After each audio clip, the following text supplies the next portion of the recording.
तो देखिए आज का हमारा मुख्य टॉपिक है वर्ग आव्यूह का सहखंडज तथा प्रतिलोम, adjoint and inverse of square matrix. इस सहखंडज और सहखंड ऐसा नाम है जिसमें विद्यार्थियों को बहुत कंफ्यूजन हो जाती है। तो सबसे पहले हम इस चीज को क्लियर कर दे। देखिए सहखंड जिसको हम लोग को फैक्टर बोलते हैं, सहखंडज इसको हम लोग एडजॉइंट बोलते हैं। तो आज हम लोगों का टॉपिक है एडजॉइंट, और जैसे हम लोग एडजॉइंट सीख लेंगे तो हमारा आराम से यहां से ज्ञात हो जाएगा प्रतिलोम इनवर्स। तो हमें एक एक करके तीनों टॉपिक को समझना है, जिसमें हमने एक चीज को पहले ही पढ़ लिया, कोफैक्टर सहखंड को। अब हमें यहाँ पे सहखंडज निकालने की तरीका को सीखना है। तो इसको सीखने के लिए पहले हमें बहुत सारी प्रक्रियाओं से होकर गुजरना पड़ेगा कि कैसे हम किस चीज को सॉल्व करेंगे या क्या क्या यूज करेंगे, कौन कौन टॉपिक हम लोग पढ़ेंगे कि ताकि हम लोग आसानी से इस चीज को समझ पाए। तो चलिए हम सबसे पहले वर्ग आव्यूह का सहखंडज तथा प्रतिलोम में पहला मेरा टॉपिक है आपका अव्युत्क्रमणीय आव्यूह, यानी अव्युत्क्रमणीय आव्यूह जिसको हम लोग बोलते हैं सिंगुलर मैट्रिक्स। अव्युत्क्रमणीय आव्यूह, सिंगुलर मैट्रिक्स। देखिए सबसे पहले हम इस टॉपिक का अध्ययन करेंगे कि आखिर अव्युत्क्रमणीय आव्यूह क्या है। तो देखिए हम इस चीज को लिख रहे हैं। देखिए अव्युत्क्रमणीय आव्यूह सिंगुलर मैट्रिक्स एक वर्ग आव्यूह ए अव्युत्क्रमणीय आव्यूह कहलाता है यदि डिटरमिनेंट ए इक्वल टू 0। यानी अगर कोई आव्यूह ए हम आपको दे दे 2 1 4 2 और इस आव्यूह का मान हमें ज्ञात करना हो, तो देखिए इस आव्यूह को निकालने के लिए हम लोग तरीका अपनाएंगे कि ये अव्युत्क्रमणीय आव्यूह है कि व्युत्क्रमणीय आव्यूह है। तो यहाँ सबसे पहले हम लोग इस आव्यूह को डिटरमिनेंट में चेंज करेंगे। तो आ गया 2 1 4 2, इसको लिखेंगे हम यहाँ पे, तो 2 2 4 -4 इक्वल टू 0, यानी डिटरमिनेंट ए इक्वल टू 0। तो देखिए डिटरमिनेंट ए इक्वल टू 0 जो है, ए आपका बता रहा है कि कौन आव्यूह है, अव्युत्क्रमणीय आव्यूह है। ए यहाँ पे अव्युत्क्रमणीय आव्यूह है, यानी अव्युत्क्रमणीय आव्यूह का डेफिनेशन कहता है कि वर्ग आव्यूह ए अव्युत्क्रमणीय आव्यूह कहलाता है यदि डिटरमिनेंट। देखिए अब हम लोग को व्युत्क्रमणीय आव्यूह नॉन सिंगुलर मैट्रिक्स देखना है, यानी नॉन सिंगुलर मैट्रिक्स कहता है कि वर्ग आव्यूह ए व्युत्क्रमणीय आव्यूह कहलाता है यदि determinant A is not equal to 0, यानी determinant A is not equal to 0, determinant A के मान 0 के बराबर नहीं हो तो ए व्युत्क्रमणीय आव्यूह कहलाता है। अब इस चीज को हमें सॉल्व करना है कि भाई कैसे अव्युत्क्रमणीय आव्यूह होगा। तो मान लीजिए कि हम एक कोई आव्यूह दे दिए 2 3 1 5 और इस आव्यूह को हम बदल दिए, तो बदल दिए सारणी के रूप में, तो 2 3 1 5। अब यहाँ से हमने सॉल्व करके देखा तो 10 -3 यानी आ गया आपका 7, यानी determinant A is not equal to 0। तो ये आपका अव्युत्क्रमणीय आव्यूह है, नॉन सिंगुलर मैट्रिक्स है। तो इसका भी हम लोग अध्ययन करेंगे, इस टॉपिक का भी यूज करके हम लोग सहखंडज, एडजॉइंट और इनवर्स प्रतिलोम निकालने का काम करेंगे। तो अभी हमने सीखा व्युत्क्रमणीय आव्यूह। अब हम लोग को सीखना है कि भाई आखिर हम लोग एडजॉइंट निकालेंगे कैसे, एडजॉइंट का तरीका क्या है, किस तरह से सॉल्व करेंगे कि एडजॉइंट मिलेगा। उसके लिए सवाल बताने के पहले हम आपको कुछ रूल बताएंगे और उस रूल को हम बोर्ड पे लिखेंगे और आप भी वीडियो रोक के उस रूल को पूरा फॉलो कीजिएगा। तब एक सवाल बताएंगे, तो सवाल बताने के बाद ही आप उस बात को पूर्ण रूप से समझ लीजिएगा, तो आपको पूरा समझ में आ जाएगा और उसके बाद आप एक एक करके सवाल बनाने लगेंगे। तो चलिए हम शुरू करते हैं उस रूल को जो सहखंडज बनाने को तरीका को बताता है। सहखंडज कैसे बनेगा इस चीज को हम लिखाएंगे पहले रूल, उसके बाद आपको एक एग्जाम्पल के सवाल, तब हम आपको देंगे एक्सरसाइज बनाने के लिए। तो चलिए मेरे साथ जुड़े रहिए, हम चलते हैं। देखिए ए है आपके पहली बार में हम आपको केवल सहखंडज निकालने की तरीका को बता रहे हैं, यानी सहखंडज कैसे निकलेगा इस चीज को हम आपको रूल बता रहे हैं कि सहखंडज कैसे निकलेगा। और जैसे ही आप सहखंडज निकालने की तरीका को समझ जाइएगा, आपसे प्रतिलोम आसानी से निकल जाएगा। तो अभी केवल और केवल हमारी चर्चा सहखंडज पर ही होगी। तो देखिए हमने लिखा है कि सहखंडज एडजॉइंट, जिसको हम लोग शॉर्ट में एडीजी भी बोलते हैं। एडीजी मतलब एडजॉइंट, निकालने का नियम। पहला नंबर, दिए गए मैट्रिक्स को ए माने, यानी आपको सहखंडज निकालने के लिए कोई अभिहु मिलेंगे। तो अभिहु मिलेंगे तो 1 नंबर या 2 नंबर या 3 नंबर ऐसे क्रम वाइज नंबर से अभिहु मिलेंगे, तो उस अभिहु को हम लोग क्या मान लेंगे, ए मान लेंगे। मेरे रूल के हिसाब से अगर आप बी मानना चाहते हैं तो मान सकते हैं, कोई दिक्कत नहीं है। मैट्रिक्स सारणिक बनाने, यानी मैट्रिक्स मान लीजिए सपोज दैट एक अभिहु हम आपको दे रहे हैं 2 3 1 5, और इस अभिहु को सारणिक बनाए 2 3 1 5। देखिए हमने यहाँ पे सारणिक बना लिया, तो दिए गए मैट्रिक्स को सारणिक बनाए, सारणिक बना लिए। कोफैक्टर निकाले। अब आप याद कीजिए, हमने आपको कोफैक्टर सहखंड निकालने का तरीका सिखाया है। तो कोफैक्टर आप निकालिएगा तो सबसे निकालिएगा। तो यहां पर अगर हम लिखेंगे कि cofactor of R1, cofactor of R1, तो देखिए कोफैक्टर ऑफ R1 जैसे ही हम लिखेंगे यहाँ पे A11, A11 यहाँ पर चिन्ह प्लस होता है तो आ जाएगा 5, A12 आपका चिन्ह होता है माइनस, तो A12 माइनस, तो A आ जाएगा आपका -1। इसके बाद चलिए अगर A cofactor of R2, cofactor of R2, देखिए हमने कोफैक्टर ऑफ R1 निकाला, कोफैक्टर ऑफ R2, तो कोफैक्टर ऑफ R2 तो A21 माइनस, और यहाँ पर आ जाएगा जब इसको ढकेंगे तो क्या बचेगा -3, A22 प्लस, और यहाँ बचेगा 2। यानी कि इस तरह से हमने कोफैक्टर निकाल लिया। कोफैक्टर से निकाले गए मैट्रिक्स, कोफैक्टर से मैट्रिक्स बना, उनका नाम बी दे। अब आइए इसका नाम हम लोग बी दे देंगे। तो बी देंगे तो आप याद कीजिए यहाँ पे मैट्रिक्स बना, उनका नाम बी दे। तो 5, A11 निकाले हैं A12, तो यहाँ आ जाएगा -1, यहाँ आएगा -3, यहाँ आएगा 2।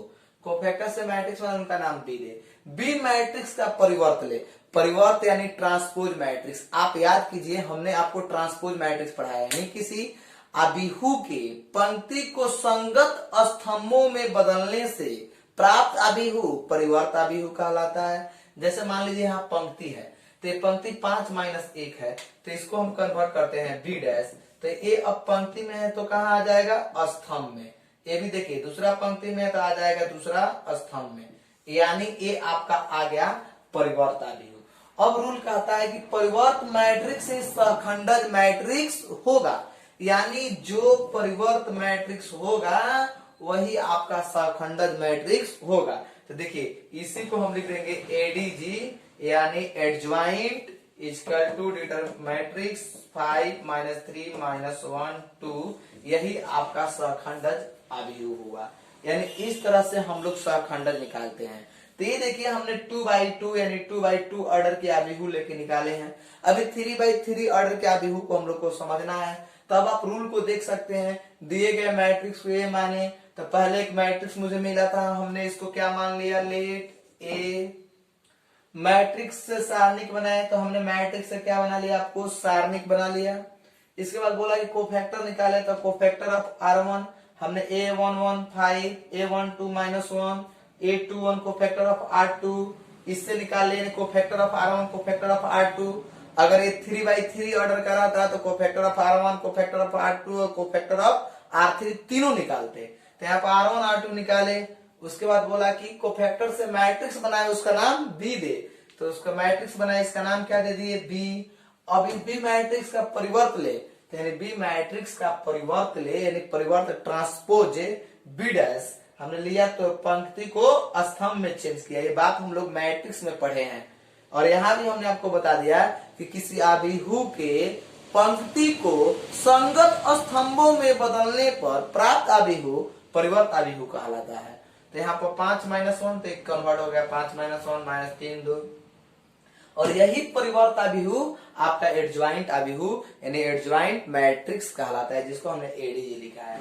तो इस तरह से आप इस रूल पे 2/2 समझ गए, और इसी रूल पे आप 3/3 ऑर्डर के अभिहु को भी बहुत आसानी तरीका से समझ लीजिएगा। तो चलिए अब हम शुरू करते हैं 3/3 ऑर्डर का एक सवाल। आप इस रूल को जरूर अपने कॉपी में नोट कीजिएगा, ताकि ये चीज आपको सवाल बनाने में बहुत मदद पहुंचाएगा। और आप इस 2/2 से इस रूल को फॉलो किए हैं, अब हम इसी रूल को 3/3 ऑर्डर से फॉलो करेंगे। तो आप जरूर कॉपी में नोट कर लीजिए, ताकि हम 3/3 ऑर्डर के जैसे ही सवाल आपको बताएंगे तो ये सारा रूल आप अपने कॉपी से देख देख के समझने का प्रयास कीजिएगा कि क्या सही और क्या गलत हो रहा है। तो चलिए अब हम आपको ले चलते हैं आगे की तरफ 3/3 ऑर्डर के एग्जाम्पल। देखिए इस सवाल को हम उस रूल से बनाएंगे जो अभी हमने आपको सहखंडज निकालने के नियम जो हम बता रहे थे और 2/2 ऑर्डर के सवाल बताए हैं, उसी रूल पे हम 3/3 ऑर्डर को भी बताएंगे। तो सबसे पहला मेरा रूल था कि दिए गए मैट्रिक्स को ए माने। देखिए हमने लेट ए इतना हम दिए गए मैट्रिक्स को ए मान लिए हैं। अब दूसरा रूल था कि मैट्रिक्स से सारणिक बनावे, तो सारणिक भी हम बना लिए यहाँ पे 1 2 3 2 3 2 3 3 4 मैट्रिक्स से हमने सारणिक बना लिया। अब सारणिक बनाने के बाद हम लोग यहाँ पे कोफैक्टर निकालेंगे, क्योंकि ये हम केवल सहखंड निकालने की तरीका पढ़ रहे हैं, और जैसे ही प्रतिलोम आएगा थोड़ी सी परिवर्तन कर देंगे, हमारा आसानी से प्रतिलोम निकल जाएगा। तो अब यहाँ पे हम सबसे पहले कोफैक्टर निकालेंगे, तो लिखेंगे कोफैक्टर ऑफ R1 निकालेंगे A11। देखिए A11 निकाले तो चिन्ह हो गया प्लस, इसको ढकेंगे तो ये मिल जाएगा 12 - 6 = 6। चाहते हैं 12 - 3 दूनी 6, तो प्लस 6 आ गया। A12 इससे निकालेंगे तो माइनस, विषम चिन्ह हो गया तो माइनस। ये हमको फैक्टर निकाल रहे हैं, 4 दूना 8 - 3 दूनी 6, तो -2 मिल गया। A13 इसको ढक लेंगे, A13 4 प्लस चिन्ह हो गया, और इसको ढकेंगे तो 6 - 9, तो ये आपको -3 मिला। हमने कोफैक्टर ऑफ R1 का काम कर लिया, क्योंकि हमें अभिहु प्राप्त करना है, तो बारी बारी से R1 R2 R3 तीनों को निकालेंगे। अब यहाँ पे कोफैक्टर ऑफ R2, तो यहाँ पे R2 821, तो देखिए 821, तो ये चिन्ह हो गया यहाँ पे माइनस। अब दूसरा पंक्ति और पहला स्तंभ पूरा ढकेंगे, तो 8 - 9, 4 दूनी 8 - 9, तो -1 और माइनस में मिलकर +1 हो गया। इस चीज को ढकेंगे तो 8 - 9, तो ये +1 हो गया। 822 प्लस, देखिए 822 आपका आ गया प्लस, तो प्लस जैसे आ गया इस चीज को हम ढकेंगे यहाँ पे, तो ये हो गया 4 - 9, तो 4 - 9 = -5, प्लस इस चीज को हम ढक लिए, तो 4 एकम 4 - 9, तो 4 में से 9 जाएगा तो -5। 823 आपका माइनस हो गया। अब आइए माइनस जैसे ही हम यहाँ पे आ गए, यहाँ पे आए तो देखिए 3 और -3 दूनी 6, तो ये मिला -3 और माइनस मिलकर +3 हो गया। इसके बाद चलिए अब हम कोफैक्टर ऑफ R3 के तरफ चलेंगे। कोफैक्टर ऑफ R3, तो R3 यानी A31, तो देखिए A31 जैसे हम लिखेंगे यहाँ पे मेरा चिन्ह मिल जाएगा प्लस, और यहाँ आएंगे ऐसे ढकेंगे 4 - 9, तो मेरा बचेगा -5। इसके बाद आइए A32 माइनस चिन्ह, इसको ऐसे ढक लेंगे, तो ये बचेगा 2 एकम 2 - 3 दूनी 6, तो -4 - मिलकर +4 हो जाएगा। -4 मिलकर +4 हो गया। इसको ढके तो ऐसे 2 एकम 2 3 दूनी 6, A33 प्लस, इसको ढकेंगे ऐसे, तो होगा 3 - 4 = -1। यानी हमने कोफैक्टर निकाल लिया। अब इसके बाद तीसरा रूल है कि कोफैक्टर निकाल लिए तो दिए गए मैट्रिक्स को कोफैक्टर से मैट्रिक्स बनावे, तो कोफैक्टर से मैट्रिक्स बनावे और उनका नाम बी दे, तो हम यहाँ पे बी लिखेंगे। कोफैक्टर से मैट्रिक्स बनाए उनका नाम बी दे, तो देखिए A11 6, A12 तो पंक्ति में जाएगा -2, यहाँ -3, फिर यहाँ पर 1 -5 3, यहाँ पे -5 4 माइनस 1 कोफैक्टर से मैट्रिक्स बनाए, इनका नाम बी दे, तो देखिए बी नाम लिख दिए। अब बी मैट्रिक्स का परिवर्त ले, नेक्स्ट रूल है बी मैट्रिक्स का परिवर्त ले, तो बी मैट्रिक्स का परिवर्त लेंगे तो ये आ जाएगा 6 minus 2 minus 3 1 minus 5 3 minus 5 4 minus 1, और यही परिवर्त मैट्रिक्स आपका सहखंडज मैट्रिक्स होगा। तो देखिए सहखंडज मैट्रिक्स होगा एडजॉइंट आपका B dash adjoint, B dash और एडजॉइंट दोनों आपस में बराबर हो गया 6 1 माइनस 5 माइनस 2 माइनस 5 4 और ये माइनस 3 3 माइनस 1। देखिए यही आपका एडजॉइंट मैट्रिक्स निकला। यानी इस तरह से हमने एक रूल को देखा और उसमें आपको एडजॉइंट मैट्रिक्स मिला। अब हम लोगों ने इस चीज को पूर्ण रूप से समझने का काम किया है। आप फिर से एक बार रूल और इस सवाल को समझने का प्रयास कीजिए। दिए गए मैट्रिक्स को ए माने, तो हमने सबसे पहले काम किया कि इसको ए मान लिया, ए मैट्रिक्स मान लिए। मैट्रिक्स से सारणिक बनाए, दूसरा रूल है, तो हमने इसको सारणिक बना लिया। इसके बाद कोफैक्टर निकाले, हमने कोफैक्टर ऑफ R1 से इसका मान निकाले, फिर कोफैक्टर ऑफ R2, अभी हमने आपको कोफैक्टर निकालने का तरीका सिखाया था, कोफैक्टर ऑफ R3 इसका मान निकाल लिए। इसके बाद इस अभिहु के नाम हमने परिवर्त दिया, यानी जो कोफैक्टर से अभिहु निकले हैं उनका नाम दे, तो उनका नाम हमने क्या लिख दिया बी। अब ये परिवर्त अभिहु ही आपका एडजॉइंट अभिहु होगा, तो परिवर्त अभिहु बी डैश है तो एडजॉइंट अभिहु आ गया। यानी इस तरह से हम लोगों ने इस चीज को समझने का पूरा प्रयास कर लिया। अब हम लोग सहखंडज समझ गए हैं, अब हम लोग को समझना प्रतिलोम है। तो देखिए बहुत सिंपल सी बात है, अभी हमने आपको व्युत्क्रमणीय अव्युत्क्रमणीय अवयव पढ़ा है। अगर आप थोड़ा सा सेंसिटिव हो जाइएगा तो मुझे पूरा उम्मीद है कि आप अभी ही इस चीज को समझ जाइएगा कि हमें क्या करना है। जैसे देखिए हम लोगों के लिए एक सूत्र मिलेगा, यहां पे एक सूत्र मिलेगा क्या, प्रतिलोम निकालने के लिए। प्रतिलोम निकालने के लिए एक सूत्र है, इस सूत्र को आप जरूर समझेंगे कि कैसे हम प्रतिलोम निकालेंगे। A inverse 1 by determinant A into adjoint A या बी। आप एडजॉइंट यहाँ पे इसका नाम दे सकते हैं, जो भी एडजॉइंट आएगा अभिहु के नाम दे सकते हैं। तो देखिए यहाँ पे आप इस चीज को समझने का प्रयास कीजिए। एडजॉइंट बी हम लिख सकते हैं, इस तरह एडजॉइंट बी वहां पर आ जाएगा 1 बाई डिटर्मिनेंट ए। अब आप एक बात बताइए, अगर ये वैल्यू आपको पता होता तो आपको तो एडजॉइंट के मान पता चल ही जाएगा। जैसे आप प्रतिलोम तक पहुंचने के लिए आप इस चीज को ध्यान से समझिएगा। ये काम हो गया मेरा सहखंडज निकालने का, अब प्रतिलोम निकालना है। तो जरा सा आप सीरियस होकर समझिए इस चीज को कि प्रतिलोम निकालना है। तो प्रतिलोम के लिए सबसे पहले हमें चाहिए एडजॉइंट। तो एडजॉइंट के लिए आप इतना काम करेंगे, हमें चाहिए डिटर्मिनेंट ए के मान, तो आप इसको भी निकालेंगे।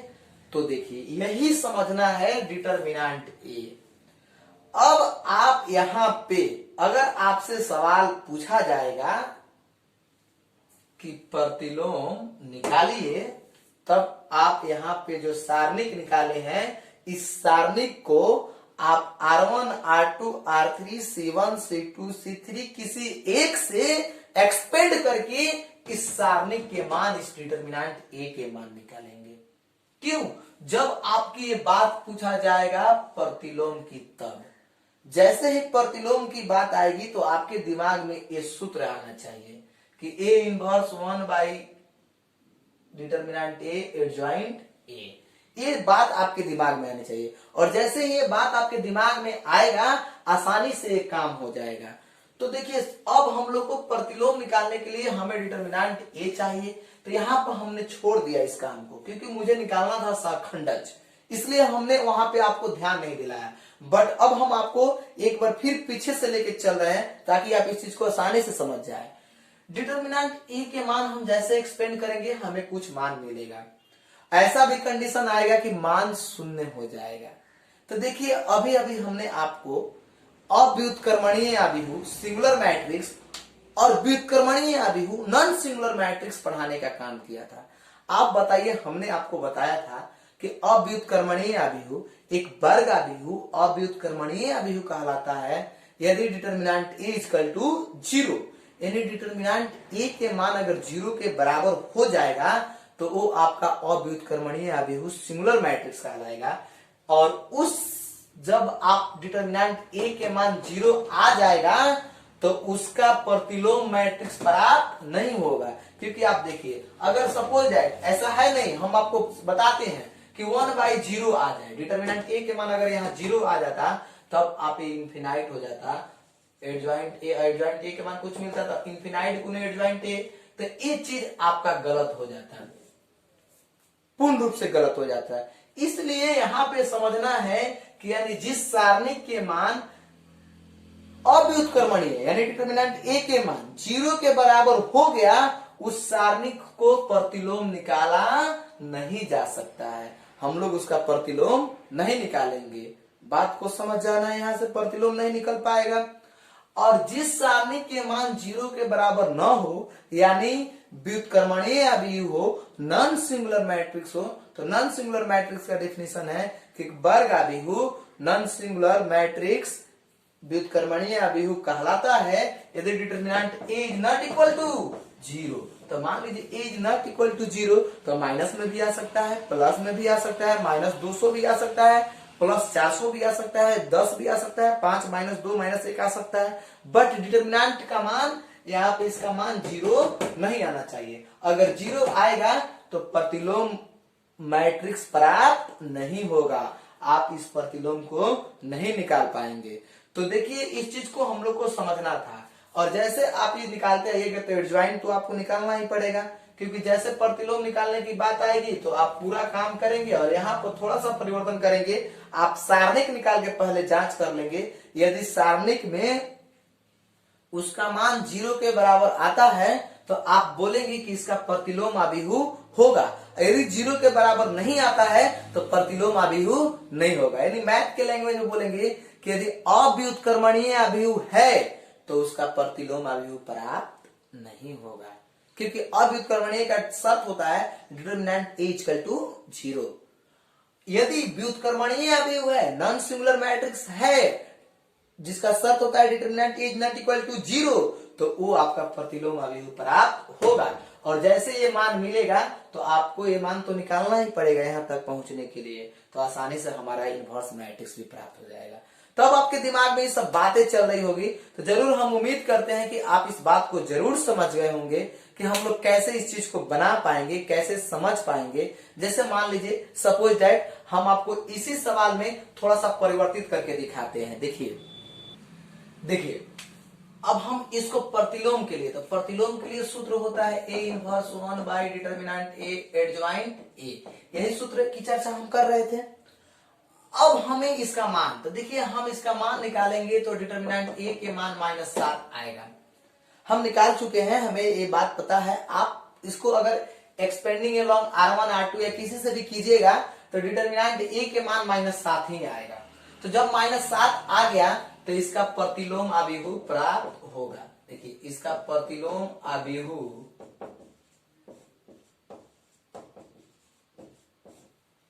प्राप्त होगा। क्यों प्राप्त होगा भाई? क्योंकि ये जो है आपका व्युत्क्रमणीय अभिहु है, नॉन सिंगुलर मैट्रिक्स है, इसलिए इसका प्रतिलोम अभिहु प्राप्त होगा। अगर यही डिटर्मिनेंट ए के मान 0 आ गया होता तो हम इसके मान को नहीं लिख पाते। तो देखिए यहाँ पर हम ए लिखे हैं तो ए यहाँ पे लिखे हैं डिटरमिनेंट एडजॉइंट ए, यानी एडजॉइंट ए के रूप में ही हम इस चीज को लिखेंगे, बी नहीं लिखेंगे, एडजॉइंट ए के रूप में लिखेंगे, क्योंकि ए मेरा सवाल जो है जिस पद में है आंसर उसी पद में हमको देना है। तो A inverse 1 by determinant A into adjoint A. देखिए अब मुझे सब कुछ पता चल गया, डिटर्मिनेंट ए के मान मुझे पता चल गया। यहाँ से यहाँ हम नहीं निकाले हैं बट इस चीज को अलग से बता रहे हैं, आप कॉपी में निकाल लीजिएगा। बिल्कुल मुझे उम्मीद है कि -7 ही आएगा, -7। और आइए एडजॉइंट ए के मान देखिए यहाँ पे आपको मिला है 6 1 -5 -2 -5 4 -3 3 -1, यानी -1/7 6 1 -5 -2 -5 4 3 3 -1। ये आपका आंसर मिला। यानी इस तरह से हम लोगों ने वर्ग अभिव्यू का सहखंडज और तथा उसका प्रतिलोम समझ गए पूर्ण रूप से। तो अब हम आपसे उम्मीद करते हैं कि आप इस वीडियो को शुरू से ही रोक रोक के जितने हमने आपको नोटिस किया बोर्ड पे उस सभी को आप अपने कॉपी पर नोट कीजिएगा, और नोट करने के बाद समझने के बाद आप एक्सरसाइज स्टार्ट कीजिएगा। मुझे आशा ही नहीं बल्कि पूर्ण विश्वास है कि आप सभी सवाल एक्सरसाइज 4.5 के सभी सवाल को आसानी से बना दीजिएगा। तो चलिए हम आपसे उम्मीद जारी रखते हैं, फिर मिलेंगे हम आपको अगले वीडियो में।